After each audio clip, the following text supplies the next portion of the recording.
പ്രണാമം. നമുക്ക് ശ്രീ മഹാഭാഗവതത്തിലേക്ക് തന്നെ മടങ്ങാം. അഷ്ടമസ്കന്ധത്തിൽ മന്വന്തര വർണ്ണനം. ഇന്ദ്രദ്യുമ്നൻ ശാപത്താൽ ആനയായതും ഗജേന്ദ്രനെ മുതല പിടിച്ചത്. ഗജേന്ദ്രസ്തുതി. ഭക്തവത്സലൻ പ്രത്യക്ഷപ്പെട്ട് മുതലയ്ക്കും ഗജേന്ദ്രനും ശാപമോക്ഷം കൊടുത്തത്. ഗജേന്ദ്രമോക്ഷം. ദുർവാസസിന്റെ ശാപത്താൽ ദേവന്മാർക്ക് ജരാനര ബാധിച്ചതും. ദേവന്മാരുടെ സ്തുതി. പാലാഴി മഥനം. കൂർമാവതാരം. ശ്രീ ശിവൻ വിഷപാനം ചെയ്തത്. ശ്രീ മഹാലക്ഷ്മിയുടെ ആവിർഭാവം. ധന്വന്തരി, മോഹിനി എന്നീ അവതാരങ്ങൾ. ദേവന്മാർക്ക് മാത്രം അമൃതം ലഭിച്ചത്. ദേവാസുര യുദ്ധം. ബലിയുടെ പരാജയവും മരണവും. ശുക്രമഹർഷി വീണ്ടും ജീവിപ്പിച്ചത്. ശ്രീ ശിവൻ മോഹിനി രൂപം കണ്ട് മോഹിച്ചത്. ബലി ഗുരുകൃപയാൽ ഐശ്വര്യപ്രാപ്തി. ദേവന്മാരെ തോൽപ്പിച്ച് സ്വർഗം കൈയടക്കിയത്. അതിഥി പയോവ്രതം അനുഷ്ഠിച്ചത്. വാമനാവതാരം. മഹാബലിയോട് ഭൂമി യാചിച്ചത്. ഗുരു തടഞ്ഞിട്ട് മഹാബലി സർവസ്വദാനം ചെയ്തത്. ഗുരുശാപം. വാമനൻ ത്രിവിക്രമനായി ബലിയുടെ ഭൂമി എല്ലാം അളന്നെടുത്ത് ബലിബന്ധനം. പ്രഹ്ലാദനും ബലിയും സ്തുതിച്ചത്. ഭഗവാൻ മഹാബലിയെ അഭിനന്ദിച്ച് അനുഗ്രഹിച്ച് സുധനാധിപത്യം കൊടുത്തയച്ചത്. ഉപേന്ദ്ര പട്ടാഭിഷേകം. സത്യവ്രതചരിതം. മത്സ്യാവതാരം. സത്യവ്രതന് ഉപദേശവും അനുഗ്രഹവും എന്നിവ വിസ്തരിക്കപ്പെട്ടു.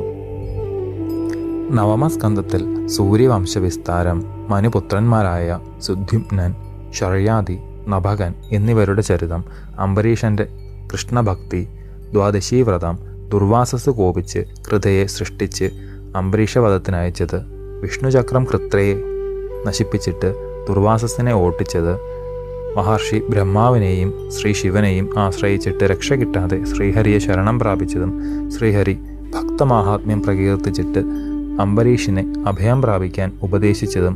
അംബരീഷിന്റെ പ്രാർത്ഥനയാൽ തൃച്ചക്രം ശാന്തമായത്. അംബരീഷൻ കൃഷ്ണപദപ്രാപ്തി.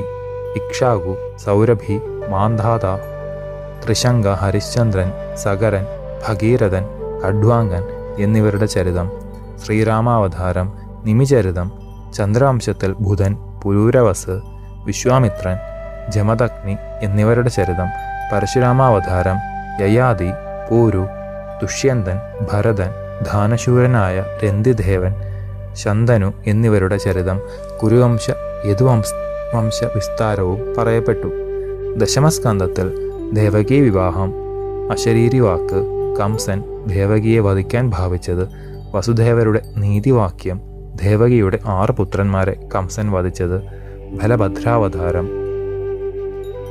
ഗർഭ സംഘർഷണവും. ശ്രീ ഭഗവാന്റെ ഗർഭപ്രവേശം. ബ്രഹ്മാദികളുടെ സ്മൃതി. ശ്രീകൃഷ്ണ അവതാരം. യോഗമായാവതാരം. ഗോകുല നയനം. കംസന് യോഗമായാ ദർശനവും പശ്ചാത്താപവും. വ്രജത്തിൽ കൃഷ്ണാവതാരോത്സവം. വാസുദേവ സമാഗമം. പൂതനാമോക്ഷം. ശകടാസുര തൃണാവർത്തവധം. യശോദയ്ക്ക് വിശ്വരൂപ ദർശനം. നാമകരണം. ബാലലീല. നവനീതമോക്ഷണം. ഗോപികളുടെ ആവലാതി. കണ്ണൻ മണ്ണു തിന്നത്. യശോദയ്ക്ക് വീണ്ടും വിശ്വരൂപ ദർശനം. ഉലൂകല ബന്ധനം.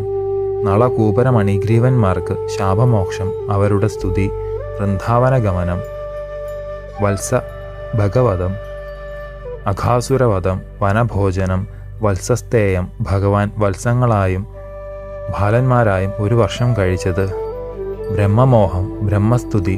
ധേനുകാവധം. കാളിയമർദ്ദനം. കാളിയന്റെ പൂർവവൃത്താന്തം. ധാവാഗ്നിപാനം. വൃന്ദാവന ലീലകൾ. പ്രലംഭവധം. അഗ്നിപാനം. ഋതുവർണ്ണന. വേണുഗീതവർണ്ണന. കാത്യായനി വ്രതം. ഗോപീവസ്ത്രാപഹരണം. വിപ്രപത്നി അനുഗ്രഹം. ബ്രാഹ്മണരുടെ പശ്ചാത്താപം. ഇന്ദ്രിയ യാഗഭംഗം. ഗോവർദ്ധന പൂജ. ഇന്ദ്രകോപവും ഘോരവർഷവും. ഗോവർദ്ധനോദ്ധാരണം. ഇന്ദ്രന്റെ ക്ഷമായാചനം. കാമധേനുസ്തുതി. ഗോവിന്ദ പട്ടാഭിഷേകം. നന്ദഗോപന്മാരുടെ വരുണലോക ദർശനം. ഗോപന്മാരുടെ വൈകുണ്ഠ ദർശനം. രാസക്രീഡാരംഭമായി. ഭഗവാന്റെ ദിവ്യവേണുഗാനം. ഗോപികളുടെ ബത്തപ്പാടും പ്രിയ സമാഗമവും. ഭഗവാൻ സ്ത്രീധർമ്മം ഉപദേശിക്കുന്നതും ഗോപികളുടെ മറുപടിയും. ഗോപികളുമായി ക്രീഡ. ഗോപികളുടെ വ്യാമോഹവും ഭഗവാന്റെ തിരോധാനവും. ഗോപികളുടെ വിരഹവേദന.